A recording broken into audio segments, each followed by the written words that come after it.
Hello ladies and gentlemen, welcome back. Force here, and today I'm joined by a special guest, Elphie Coyle. He is the founder of Lightmare Studios and the co-creator of Infinity Wars, a free-to-play animated digital trading card game for PC and mobile devices.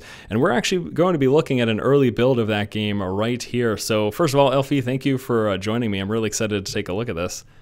Well, thanks for having us on the show, Force. It's great to be here. I'm obviously one of your subscribers, and it's you're definitely a great show that I'd love to sit down with first and have the first preview of Infinity Wars to the public. So yeah, it's pretty exciting. Yeah, I'm definitely really excited. Being a huge fan of Magic the Gathering, obviously another trading card game as well. I was really interested when you came to me with this. So why don't we just talk about before we get into the game itself, is there any more that you would add to other than the fact that it's a free-to-play animated digital trading card game, if you were to describe this game to the viewers? Well, for the viewers, first up, I would say that this is an extremely early beta. Right. This public preview of this game. So first up, if there is any kind of crazy bugs that come up, I ask for your patience through that. But if they don't, if it does, then hey, editing's a thing, isn't it? So let's cut those out. But other than that, no, the game itself, it was built from the ground up to be an evolution specifically for the digital format of the classic trading card game genre. So that, as far as we know, there hasn't been really anything that has actually taken the roots of a classic trading card game where you got your deck, your graveyard, your zones, and casting cost of bringing out guys. Just take the whole feel of having two really powerful people face off against each other, but at the same time leverage all the things that come from having a digital format. So you don't have to sit there and play with math and try and figure out who hits what for what, and because of that you can start to do cool things like have tokens that are actually better than a little marble or something, Right. And particularly with our game, we've done some really interesting stuff around simultaneous turns. So the concept of not having to sit there and wait for that other opponent is one of the biggest things that comes up straight away. You still have to wait for them if they're slow, but you can both plan out your actions and then have them resolve at the end of the turn together. So that's an exciting part straight up. And then also the cool bit of flashiness of having every single card animated. That was one thing from word go that I was insistent on this game being, to have it stand out among the crowd.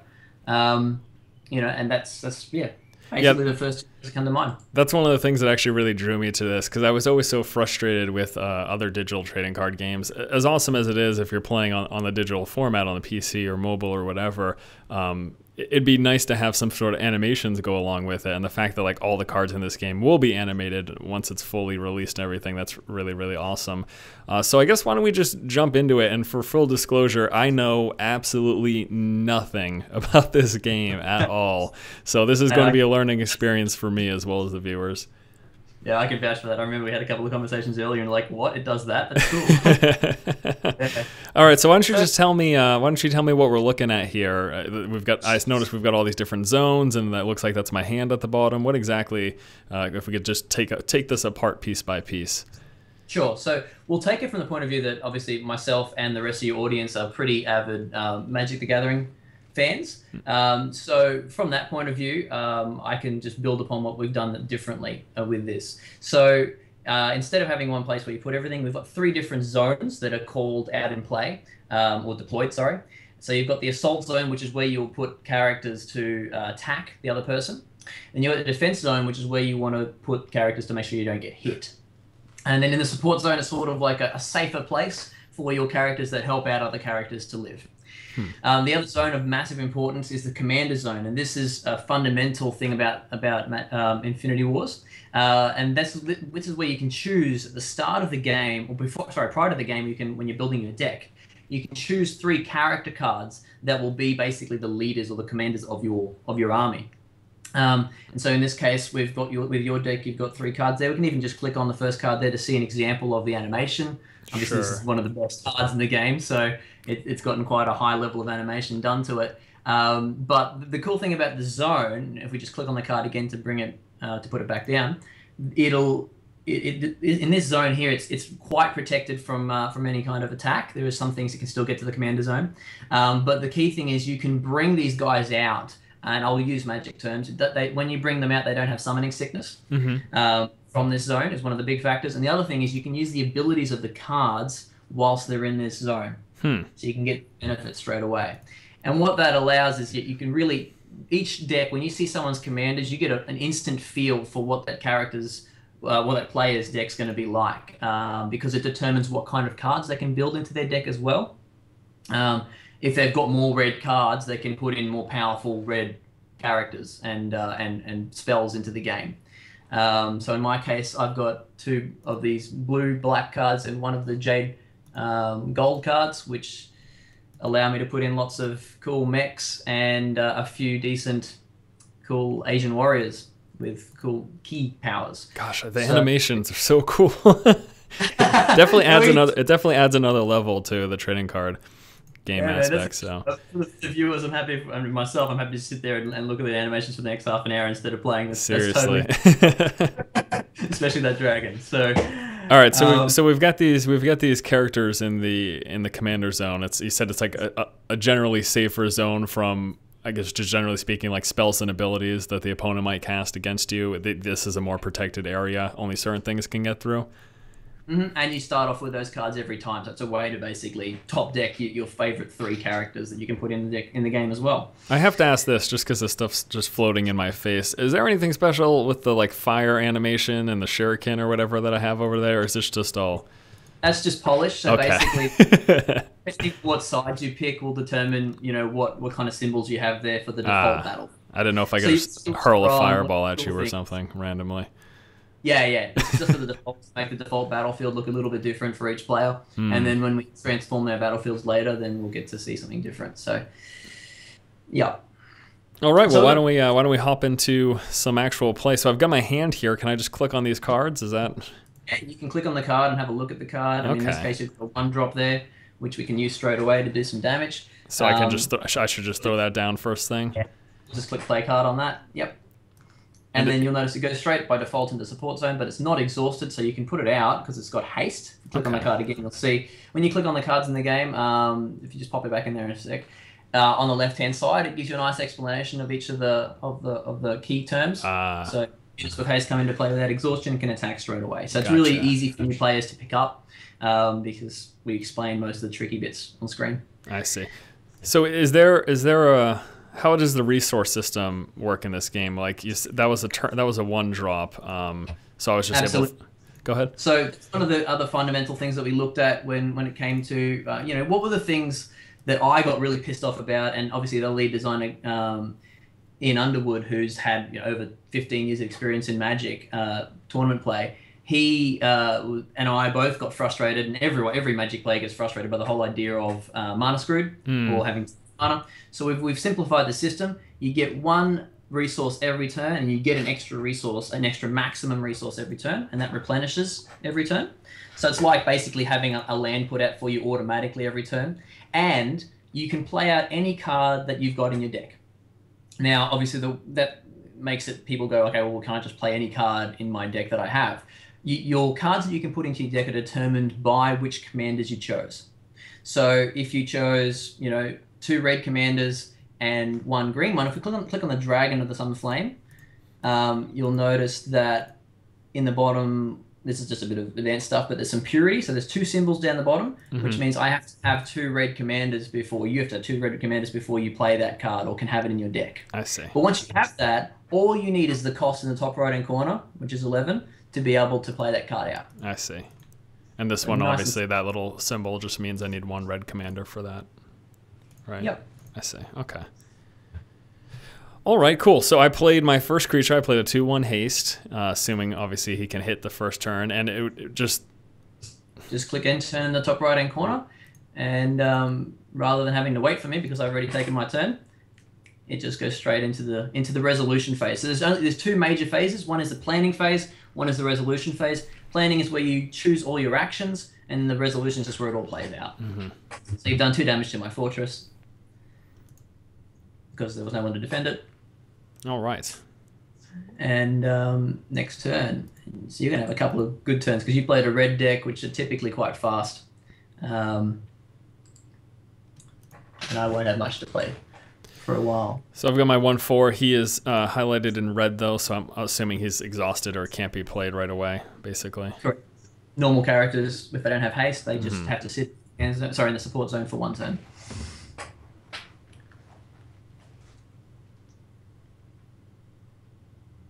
And so having a look at this one, we can it's a breeder. So the green side has a lot of beasts, and they have this ability to.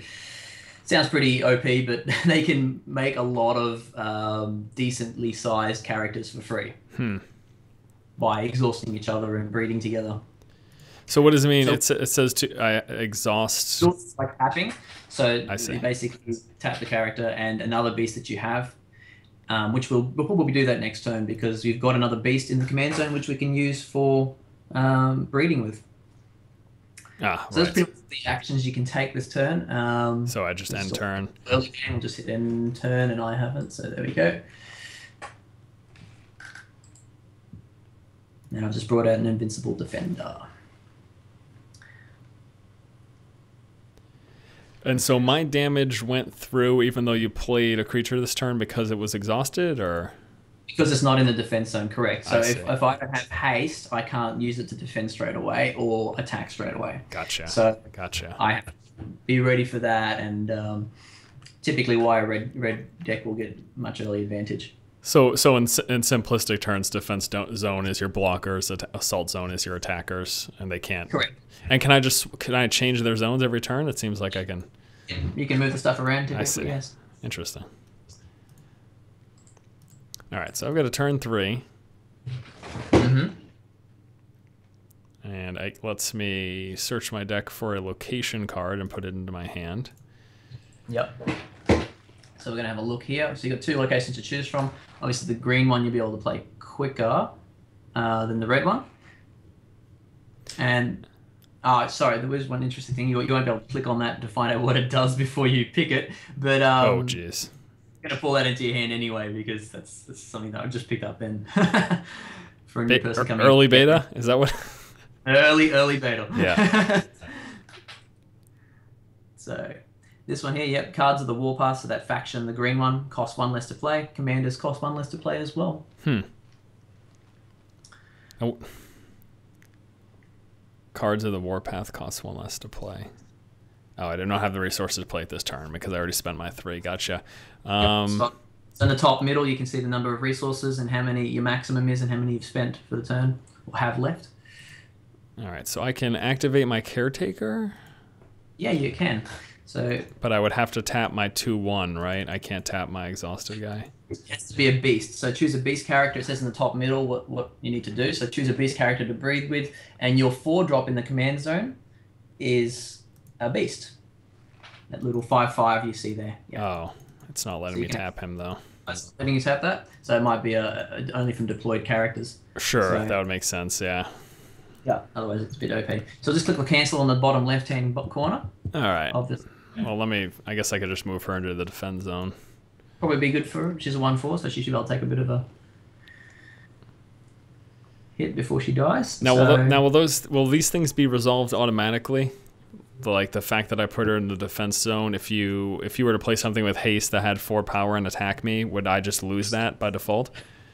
Yeah. So it would. That's the whole thing. There's a massive, an interesting element that we actually stumbled across through making the game that we've never had the experience of in a TCG, and that is bluff and prediction. So you can actually sort of guess what people are going to do and make plays based on that. And it's quite interesting to see, like, for example, if I have a spell that only targets people in the battlefield, and your character's currently not in the battlefield, but I'm like, yep, he's going to put that into the battlefield. I'll predict that and cast a spell on that person, and then it pulls off and actually, wins, and you end up being right on that bet. It's a pretty cool feeling to have in the TCG. Now let me ask just quickly, because something, I don't know if you guys have an answer to this at this point, but what's to stop just me from not playing anything and waiting until you do something? Like, will that cause these stalemates of like 15, 20 minutes where neither player wants to play their card because they don't want to?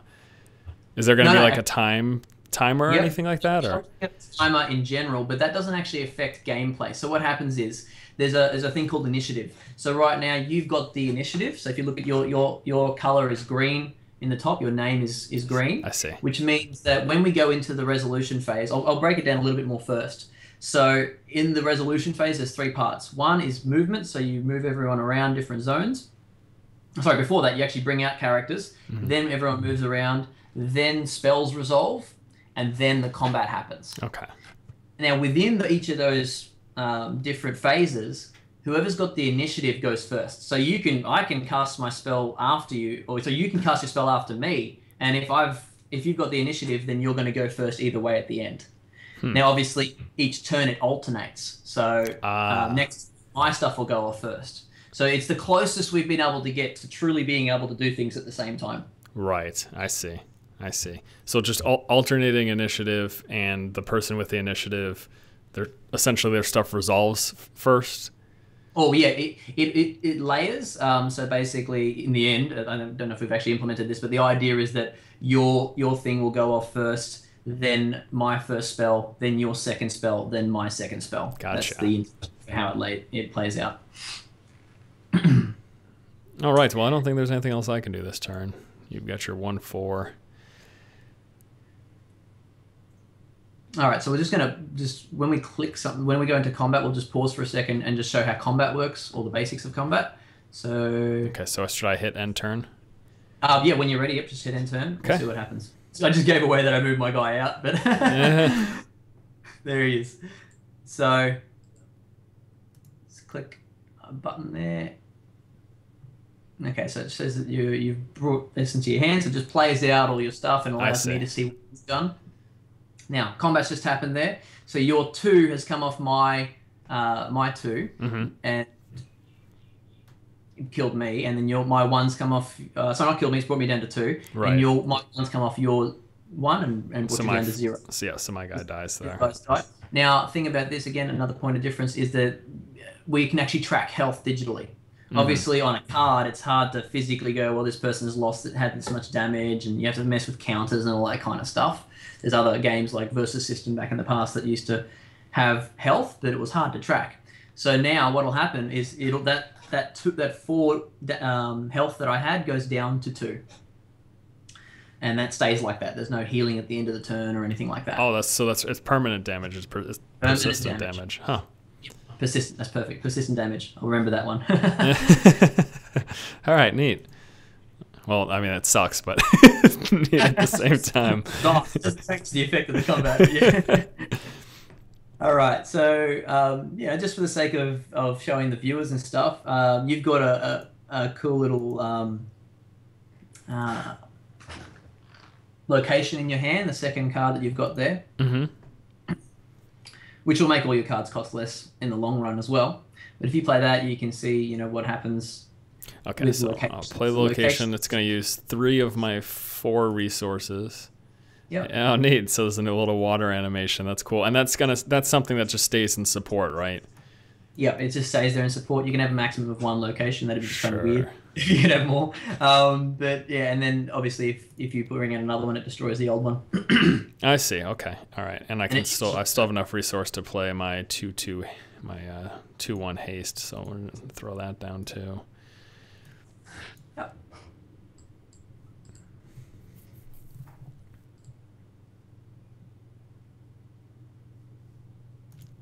And then I would end turn. Well, that's really neat.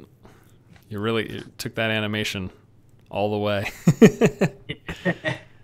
All right, so this is what you did.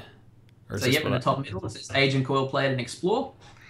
And so I've just searched for a location of my own. Okay. If you control a location, you draw 3 cards, I see. And then tap a creature, exhaust a creature. Shrine of Victory becomes 2% complete. When it's 100%, you win the game. So alternate win conditions besides life loss. Do you have much more beyond stuff like that, like those locations, or? What we've done is, because this is our first set, we wanted to show as many people that, the possibilities of what we're going to get up to in the game. So we've basically covered nearly every deck type that's been in existence, and just covered things like alternate wins. So this is one of the only alternate win conditions that we have in the core game.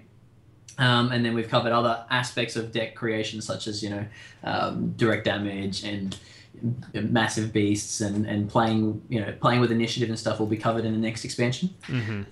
Playing with people's spells. So, but yeah, so that's the only win condition so far I believe it's in the game. So, okay, you're checking out your cards. So I can play my specialty dude. Comes into play. All characters you control gain unstoppable until end of this turn. And unstoppable, it's not displaying what that is. Yep, that one. Unstoppable means that you can, if you attack somebody, if you're not dead, you keep attacking until you get to their fortress. So it's sort of like a trample, but obviously for our specific game type. Right. So get a big guy out, and if he's got unstoppable, it's quite nasty for the person's defenses because he can literally stomp through 15 other characters if they're small. So it's quite an interesting mechanic. Yeah, but since I don't really have any big beefy attackers right now, it's kind of pointless for me to throw that down at this point. Definitely, I'd say, yeah. All right, well, let me throw down my martyr golem. So this is a guy who's going to be taking damage, and I can also pay some of. Is it paying my own life or my own fortress? Resources. Yeah. Sorry, pay 2 resources. Whenever it says pay 2, it's all talking about resources, and it just heals damage from him. So sort of counteracting the end of turn heal. You've got abilities to heal certain things. Yep. And what is the difference here? Because I noticed these 2 different. I've got my health, and then there's my morale. What is the distinction between the 2? Yeah. Right. So one of the things that also annoyed myself about and Ian about some games is when they go too long. So you've got this stalemate of people just attacking each other. No one's losing health, and there's no direct damage in your deck. So you just have this game that can literally stretch out for 2 hours. Whilst that can be a bit of fun for really hardcore enthusiasts, it can be annoying, especially for tournaments. So we've got this concept called morale, which is whenever you lose a character or anyone on the battlefield, you lose one of your characters or creatures, you will lose morale equivalent to its cost. So you can see we've both lost a bit of hang on, I've lost morale. I've lost 2 morale. You've lost 6 morale.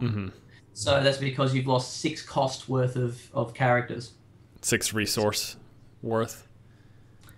Yes, correct. Yeah. I see. Gotcha. And sorry, in this case, I have actually got that didn't sound right. My Invincible Defender actually has an ability that does damage to your morale. So there's another way of winning the game. With these Jade guys, the guy in my defense zone, whenever he's dealt combat damage and survives, he does 2 morale damage to you. And so that whole side is actually designed around putting up this massive defense so that you win over attrition over time. I see. Okay. Ending turn. Sorry, I should do something.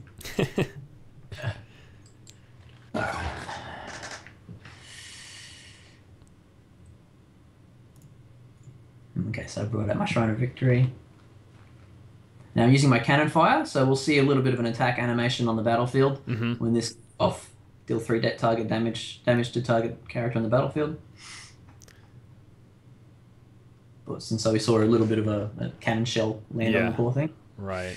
So I threw down my 2/2 in the defender zone as well, but that did not block because it was a row back, or. Okay, so what happens is combat resolves left to right. I see. So first attacker will attack your first defender, and if your first defender survives, then my next attacker will attack your first defender until it eventually kills off your first defender. Once your first defender's dead, then obviously any attackers I have left will start to attack each of the other defenders in order. Now your thing was supposed to do 3 damage, but my guy's still alive. So just click cancel and we'll look at the. Oh, sorry, your Martyr Golem's taken that. Oh. It's a pretty powerful card. So whenever any damage is dealt to any character, it takes it on the hit. Well, he is awesome. Yeah. All right.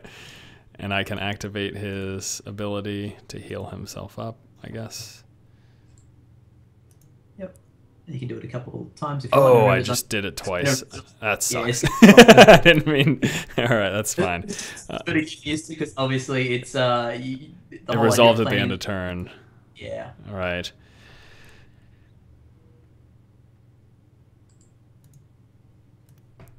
All right, sir. Turn has been ended. Okay. Time for me to do something fun. Well, that sounds terrible for me. Terrible for you. What is that? All right. So you moved him over. You're doing... Wasn't because I knew you were putting a guy on the 3 damage to all deployed creatures. Yeah. I did 3 damage to that. So that just straight up took on my golem, but I ended up keeping my defenders. So I just did all the 3 damage that would have been done to everyone else straight onto the golem. So it Right. obliterated him, but it saved the rest of your cards. Well, I hope you like golems because there's more of them coming.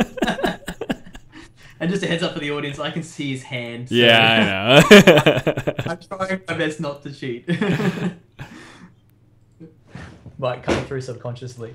Okay, so I still don't have any beast in play, so my stupid caretaker Isn't doing much. Now, so something like you just played that does mass damage to all deployed creatures, does that include creatures in the support zone, or are they safe in the support zone from that? If it's deployed, it means that those in the commander zone are safe, but everyone else gets hit. Okay, okay, I see. So 3/3. There's more classifications and stuff, which makes it a little tricky. Battlefield is everyone's assault and defense zone. Deployed means assault, defense, and support, and that's basically the 2 different definitions. If there's something that can target a commander, then it will say so. Usually. Unless it's something really epic, like, removes all cards in play.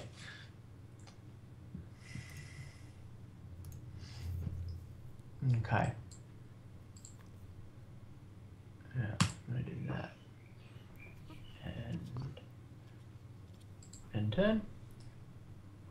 All right, let's see. You put a 1/1 at the start of each turn. Raises Okay, so 1 other undying drone. Okay, so this is if you have multiple of them in your graveyard, they'll just keep returning. And so what happens as well is you'll notice that on the card it says unlimited character, and this one too is an unlimited character. So that means that you can have as many of those in the deck as you wish. I was just about to ask. So besides unlimited characters, is there a cap? Is it like the Magic 4 cap, or It's a 3 cap. it's a 3 cap? Okay. I remember there was an article once that one of the Magic designers said if we could ever redesign Magic, we'd make it 3 instead of 4 because it creates more deck variation. Yeah, so you just get a lot more variety in play, and you're not sitting there, guaranteed to get a certain character each game.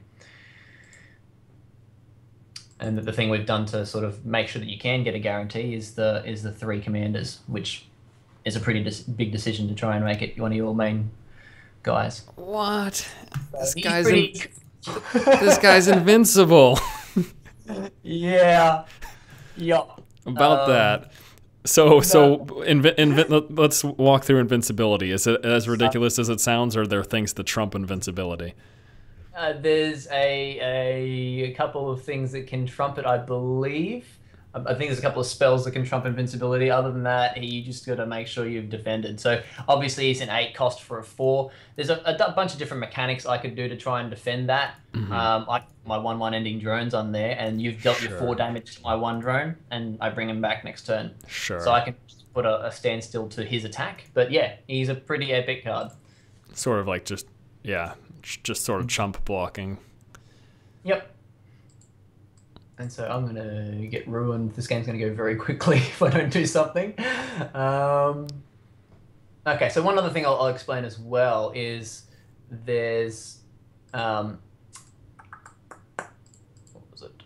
Just lost it. Yes, in the bottom right-hand corner of your game there, you've got a thing called the trading, which is a cool little thing to stop the whole top decking problem that comes up, where you just, you have to just keep waiting for that card to come up, or a decent card, and you keep getting 1-drops. So what you can do is you can spend your spare resources on cycling your deck. Huh. So it's a cool way of, there's obviously a cost for it, but you can't get more cards. You can increase your maximum resources, for example, and you can, at a lower cost, shuffle a card from your hand to get another card. I think this would be good, especially you look into like the late game if people are sort of low on hands and things are sort of in a stalemate position, and we've got tons of resource to be able to have these different options. That's neat. Now, beyond this list here, you've got a list of 4 different things. Is this something that's going to be rotating? Is this like a permanent set in stone, or at least for now, what you guys plan to keep for options? Sure. Early beta means that everything is willing to change besides the very fundamental mechanics. But I've got actually a couple of plans. We had a couple of ideas around all kinds of stuff we can do with this trading post. Everything from, you know, getting abilities as you level up as a player outside of the game. There's all kinds of fun we could have with the trading post. But right now it's just designed to deal with that top decking mechanic. That's problems. Neat. Yeah, I like that.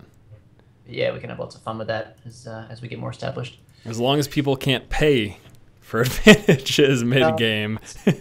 Paying real dollars. I pay $1 to kill all people on the opposite team. $10. That's funny. That's funny though. All right, cool. All right, well I'm gonna end my turn here then, and it's time to talk a little bit about the fact that every single character, every single card will be earnable through playing the game. You will, if you have enough time up your sleeve, you don't have to spend a cent on this game. And, you know, obviously it might take a little bit longer to get really good cards, but we've got another thing that deals with that as well. So there's another massive thing called merge deck gameplay, which I'll cover probably after this game, that actually destroys the concept of pay to win. But while we're talking about that idea of free to play, there is nothing that forces you to spend money on this game whatsoever. You're just going to keep obliterating me. This game is going to be over very soon. Well, I'm thinking about, why don't we play him? Yeah, it's a good way to rickroll me. Well, yeah, I'm definitely really excited, and I'm looking forward to seeing this game develop on, because it is the sort of thing I'm interested in, and I really like the twist of the animation. So we'll be able to have future games where I can explain things without you looking at my hand, and yeah, I don't know, that's neat. That sounds good. All right, let me see here. I got some plans. I'm gonna pay some for him. That's all right. I've got some plans too, but you can't see my screen. Right. Yeah. Yeah. No, I think he's just gonna kill him, Martyr Golem again. Now, from what I see, in terms of real estate here, there's a cap on the creatures you can have in support, defense, and the characters, sorry, that you can have support, defense, and attacking zone. Is that correct? No, that's just scaling. We just made it look pretty. So it just starts to stack up. Okay. You can have 50 characters out there. And wow. Games Okay. I see. Level of scale on this because we've got the idea of of having nice looking tokens that you can play. We can really mess with things like put 10 1/1s out, and obviously it'd have to be a 10 cost card, but there's plenty of stuff. There's actually one card in the Warpath. It's pretty ridiculous. It's a 16 cost, so it'll take you a while to get there and play it. And actually, side note, maximum resources is normally 10, so you have to pay or use cards to get above 10. So that would be via the trading post or cards, like you said? Yeah. Okay. So anyway, if you manage to make it to 16 resources and can play this card, it pulls every single beast character from your deck into the playing field. That's crazy. That's really funny. Very quickly. Sorry. I know. It's good. Yeah, I think this might be end game.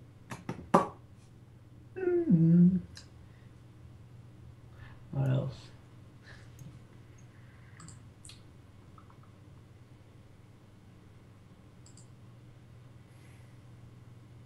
Oh, I should end turn. All right, so he comes back into play. And search your library for location, but you already have one in play, so you'd have to replace it, essentially. I'll just put it in my hand, but yeah. Yeah, I won't play it out, though. And what is this? Pay for... Exhaust all creatures, take 2 damage, Sage becomes... Which only kills your Martyr Golem. And the Martyr Golem, just for a quick promo, is what everyone gets a copy of for helping us on our crowdfunding campaign. Mm. They get one copy of that. Well, it's a good card. Oh, for $1. Yeah.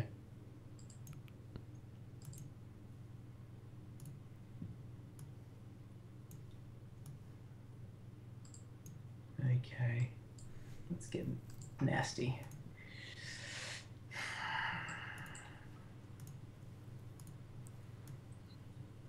All right, I'm swinging with everything, which I probably wouldn't tell you if we were really playing. I hope I don't win on morale just because of what I've just done. Okay, so you just played him. Deals 3 damage to all deployed. Man, you got some massive damage. And that's a factionless card. And so, ow, ow, ow. All right, so it's actually a pretty close game because I've been able to knock down your morale. My morale is down to 15 now. And so that was done via that card that just got thrown in your graveyard, right? He's done a lot of that, and also just killing the characters off with the Winds of War. Right. Because I've been killing off expensive cards like your 5-drop. Right. Okay, how do I... Almost out of steam. Cancel. All right. And I know everyone's going to be like commenting on this video as to what I could have done to win. Well, everyone... I deal with people calling me idiots on YouTube all day, so don't worry about it. All right. Since I made the game doesn't mean I'm good at it, guys. And yeah, massive shout out to our team while I'm at it before I go and take the credit for the whole damn game. It's my game. I did it. A lot of our guys who are ultra passionate about trading card games that have worked their asses off far more than I have to make this game what it is today. So props to you guys. It makes my stuff cost less. I'll say hi to Mum while I'm here. All right, so I'm gonna start doing that if I ever get a chance.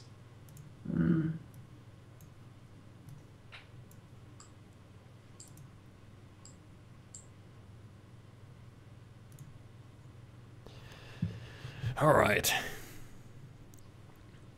Time to finish me off. No. All right, so what's this? Pay for exhaust. Becomes an additional 35%. It's a dragon machine. It's a dragon generator. I see. So you'll be able to construct. I'll be able to construct my dragons. Wow. If the game ever went that long. If I got it at an early game, it could have been a good viable option. Okay, so that's another commander zone. So did you draw into another commander? Sorry, what do you mean? Sorry. Oh, that was already in your commander zone. I thought you lost a commander and you just played that. Is that what happened? The huge guy that makes dragons? Oh no, that's a location I just played out then. So you'll see he's in my support zone up the top. I see. On the inside. And nothing. I'm dead. All right. Well, no, that was good. And it's neat. Like it actually was closer because it was fairly close because of my morale had gotten so worked down. So I guess that just goes to show you, just because you're working on someone's health doesn't mean you're going to win. Now, is that like a focus of your deck to ruin morale, or is it just happened because you got rid of a lot of my creatures? Well, that's a bit of a focus because obviously those invincible defenders are designed to hold it at bay. I've got a couple other cards in there that are the Genesis Industries blue cards that will let me pump up the character a lot. So if he doesn't die and he just sits there and defends all day, he'll kill your characters off and at the same time hurt morale massively. And there's other cards in that faction that specifically deal with a person's morale. Neat. All right, well, we're here at the victory screen. Why don't we actually just go ahead and wrap up the video by taking a look quickly at, because I know there's some some booster pack options and stuff within the store, so we can just take a quick look at this. And maybe if you could also explain, I know you said that you can, through playing the game, you can earn eventually over time every single card that's available. So how does this system work? You play a game, win or lose, you get points and you spend those points? Yep. Two ways. One is we basically give a third of the cards away in missions, single player missions and quests. So we're having 3 weekly quests that come around every week, and you've got to complete certain objectives. And if you do those, you unlock certain cards. And we also have a single player campaign which you can play through and get cards. Outside of that, you can also play matches, and whenever you play a match, win or lose, you get points. Obviously, more points for winning, and these infinity points you score, you'll be able to purchase a pack with. So you can see you've got a crap ton of right in your industry account. So I got the hookup. And you can buy like a 3-card pack or a 15-card super booster pack. Good time to mention as well that we do a nice bit of rarity propping. So in every pack you'll get at least a rare, 4 uncommons, and the rest will be commons. And I noticed you have, like, I guess what would essentially call pre-constructed decks here. The Iron Sky, Love and Warpath deck. Okay. And they're focused around one particular faction, using that one faction well. And, of course, remember, the idea is you can just swap out a couple of those cards and start to use multi-factions. So if you want to open a pack, heads up, there'll be about a third of the cards that are still working on art. Right. So I'll just open up a booster pack, and I mean it's 15 cards. So what's the divide between like rarity? Yep, it's 1 rare at minimum is 1 rare, 4 uncommons, and the rest will be commons. So if you look, it goes left to right for rarity. So we can, if you want to be like most players and just jump to the rare card, we've noticed it's gotten an epic instead of a rare, which is cool. Is that his name, Mega Unit 01, or is that a placeholder? That's actually his That's good. Unit 01. It's kind of cool. You can actually get a guy to pilot the card. You have to actually pay for and choose a human character who becomes the pilot. Huh. You can move around doing that stuff. That's neat. All right, so we're going to return that, and it looks like it's sort of being beta-y on me here as it's overlapping. But prior to this, I actually opened up a booster pack. Card around. I see. I click on arrange in the bottom right-hand corner.